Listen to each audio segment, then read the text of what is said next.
बिहार विधानसभा चुनाव के दूसरे और अंतिम चरण का मतदान मंगलवार सुबह 7 बजे से शुरू हुआ। इस चरण में 20 जिलों की 122 सीटों पर मतदान हुआ, जिसमें 1302 उम्मीदवारों का भाग्य दांव पर है। चौंकाने वाली खबर है कि दोपहर 3 बजे तक ही 60.40% मतदान दर्ज किया गया, जो अपने आप में इतिहास है। और इतिहास गवाह है कि जब भी बिहार में रिकॉर्ड वोटिंग हुई है, तब सत्ता के साथ साथ सियासी दौर भी बदल गया है। अंतिम चरण में दोपहर 3 बजे तक 60.40% वोटिंग ने एक बार फिर ये सवाल खड़ा कर दिया है कि क्या इस बार भी इतिहास दोहराया जाएगा? क्या ये एंटी इनकम्बेंसी की लहर है? कैसे ज्यादा वोटिंग ने हमेशा सत्ता पलटी है?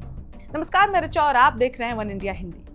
दूसरे चरण में 3 प्रमुख दलों के प्रदेश अध्यक्षों के अलावा नीतीश सरकार के आधा दर्जन से भी अधिक मंत्री मैदान में उतर चुके हैं।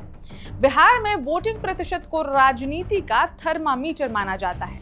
ज्यादा मतदान का मतलब अक्सर असंतोष की लहर होती है, जबकि कम मतदान पुरानी सरकार के प्रति समर्थन का संकेत हो सकता है।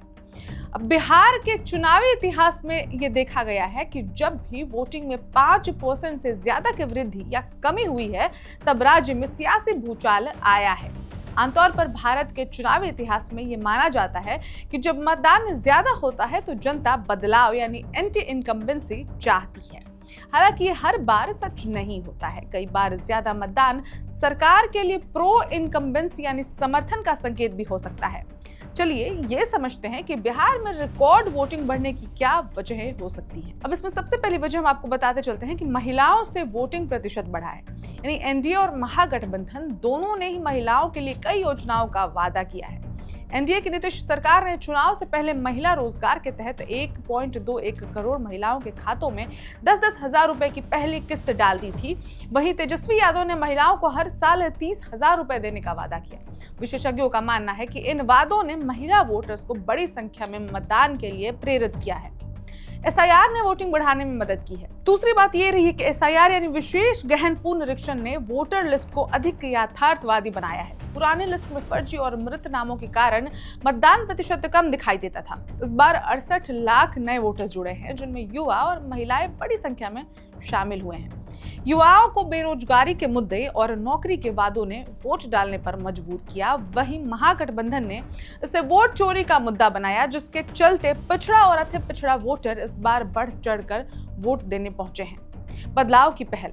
बिहार में वोटिंग बढ़ने की एक वजह बदलाव की चाहत भी हो सकती है। प्रशांत किशोर की जनसुराज का चुनाव में आना लोगों के अंदर उम्मीद की नई किरण लेकर आया है। इसके अलावा 2010 के बाद अब छठ पर्व पर चुनाव हुए हैं। ऐसे में बाहर से आए लोग भी वोट देने के लिए रुक गए। ये वजह भले ही बहुत बड़ी ना हो, लेकिन इसका असर जरूर देखने को मिला है। इन सभी कारकों ने मिलकर बिहार के इस चुनावी चरण को अत्यधिक महत्वपूर्ण बना दिया है। और अब देखना ये होगा कि 14 नवंबर को जब नतीजे आएंगे, तब बिहार की राजनीति में कौन सा नया अध्याय लिखा जाएगा। अब इस खबर में इतना ही। जो भी अपडेट्स आएंगे हम आप तक पहुंचाते रहेंगे। तब तक देखते रहिए वन इंडिया हिंदी।